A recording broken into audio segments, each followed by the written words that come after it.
আল্লাহ বলেন, ও নবী আপনি স্মরণ করেন সেই দিনের কথা যেদিন আমার খলিল ইব্রাহিম আলাইহিস সালাতু ওয়াস সালাম তার বাবাকে বলেছিল, ইয ক্বালা লিআবিহি, তার বাবাকে বলেছিল আব্বা গো,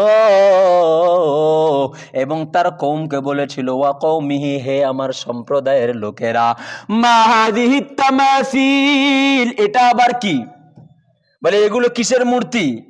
বলে আল্লাতী আনতুম লাহা আকিফুন, যাদের কাছে তোমরা সর্বদাই পড়ে থাকো, যাদের কাছে সবসময় তোমরা যাওয়া আসা করো, যাদের কাছে সন্তান চাও, যাদের কাছে যায় তোমরা ভক্তি করো, যাদের তোমরা উপাসনা করো, যাদেরকে তোমরা সিজদা দিতে থাকো, আব্বা গো এটা আবার কি একটু আমাকে বলো না।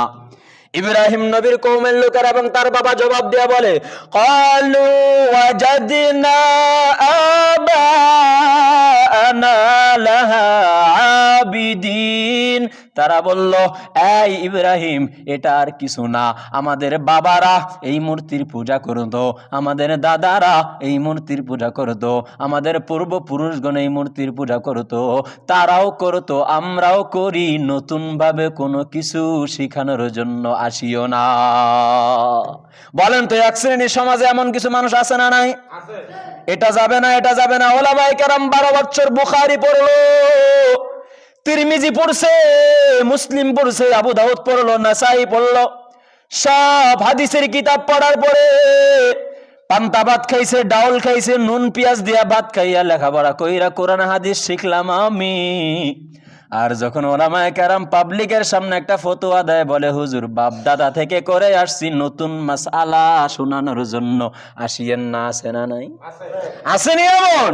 বলে এরা ওই নমরুদদের উত্তরসূরি। এরা কার উত্তরসূরি? ক্বালু ওয়াজাদনা আবা'আনা লাহা আবিদিন,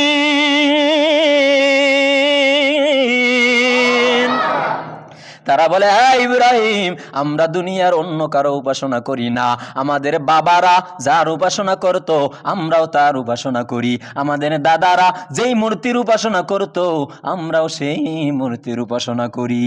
ইব্রাহিম জবাব দেয়, ক্বালা লাকাদ কুনতুম আনতুম ওয়া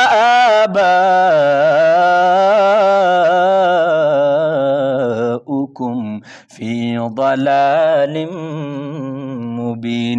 ইব্রাহিম বলে, ও আমার আব্বা হযরত, ও আমার কওমের লোকেরা, একটু ভালো করে শুনিয়া নাও, তোমরা যার উপাসনা করো এটা আসলে সঠিক রাস্তা হতে পারে না, তোমরা যার গোলামি করো এটা আসলে প্রকৃত তাওহীদের রাস্তা হতে পারে না। বলে তাওহীদের রাস্তা কোনটা জানো?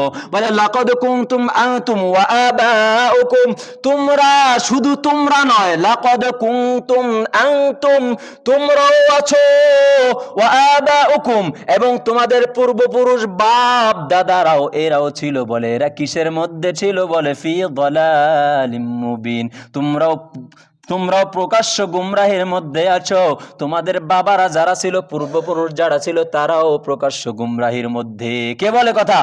ইব্রাহিম নবী বলতেছে। বলে তোমরা যা করতেছো এটাও প্রকাশ্য গুমরাহি, তোমাদের বাবারা যেটা করে গেছে সেটাও প্রকাশ্য গুমরাহি। এরা আবার কি জবাব দেয়?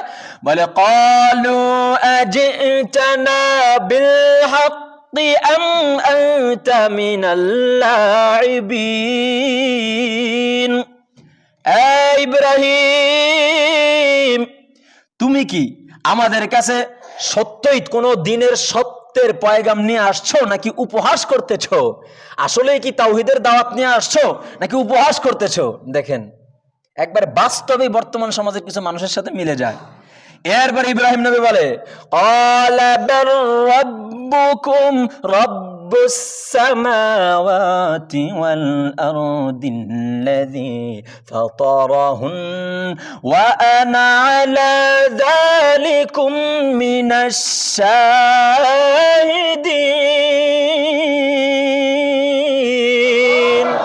ইব্রাহিম নবী বলে, আমার কওমের লোকেরাও, আমার বাবা শুনিয়া নাও, আমি কোনোদিনও ভুল কোনো তথ্য নিয়ে আসি নাই, আমি ভুল কোনো মেসেজ নিয়ে আসি নাই, আমি সত্য মেসেজ নিয়ে আসছি। বলে কি সেই সত্য মেসেজ জানেননি? বলে আমি এমন একজন রবের দাওয়াত দেই, বলে যেই রব আমাকেও বানাইছে, যেই রব আসমানটাও বানাইছে, যেই রব জমিনটাও বানাইলো, যেই রব আপনাকেও বানাইছে, যেই রব আপনি যাকে রব মানেন নমরুদ্রেও বানাইছে, যেই রব ওই মূর্তির উপাদানগুলো বানাইছে, সেই রবের গোলামি করি এবং সেই রবের দাওয়াত আমি ইব্রাহিম দেই। মিথ্যা কিছু না। قال بل ربكم رب السماوات والأرض الذي فطرهن। বলে এই সবাইরে যেই রবে বানাইছে তার গোলামি করি, তার দাওয়াত দেই, তার উপাসনা করি, অন্য কিছু না। ওয়া আনা আলা যালিকুম মিনাশ শাহিদিন, এবং এটার ব্যাপারে আমি নিজেই সাক্ষী। এরপরে ইব্রাহিম নবী কি জবাব দেন দেখেন, ওয়াতাল্লাহি লাআকিদান্না আসনামাকুম বা'দা আন তুওয়াল্লু মুদবিরিন। ইব্রাহিম বলে, এই আমার বাবা আজর শোনো, এই নমরুদের বংশধরেরা শুনিয়া নাও, এই আমার সম্প্রদায়ের লোকেরা শুনিয়া নাও, আজকে যেই মূর্তির পূজা করিয়া শিরিক করতেছ, মনে রাখো যদি আমি সুযোগ পাই, তোমরা যদি একটু পৃষ্ঠ দেশে চলে যাও, তার মানে মূর্তি থেকে একটু আড়াল হয়ে যাও, আমি এই মূর্তিগুলো ওয়াল্লাহি তাল্লাহি আল্লাহর কসম করে বলতেছি সব চূর্ণ বিচূর্ণ করে দিব। আল্লাহু আকবার। সাহস দেখছেন? এই ইব্রাহিমের সন্তানেরা সচেতন থাকো। বাংলাদেশে কেউ যদি বাবার নাম তো দূরে থাক, দাদার নাম তো দূরে থাক, আমার নবীর নামের মূর্তিও যদি স্থাপন করতে চায়, করতে দেওয়া যাবে না। ঠিক কি না বলেন? কোন মূর্তি বাংলার জমিনে কোনো মরে মরে থাকতে দেওয়া হবে না ইনশাআল্লাহ। খালি রাষ্ট্রটা ইসলামের রাষ্ট্র হতে দেন ইনশাআল্লাহ, ইনশাআল্লাহ।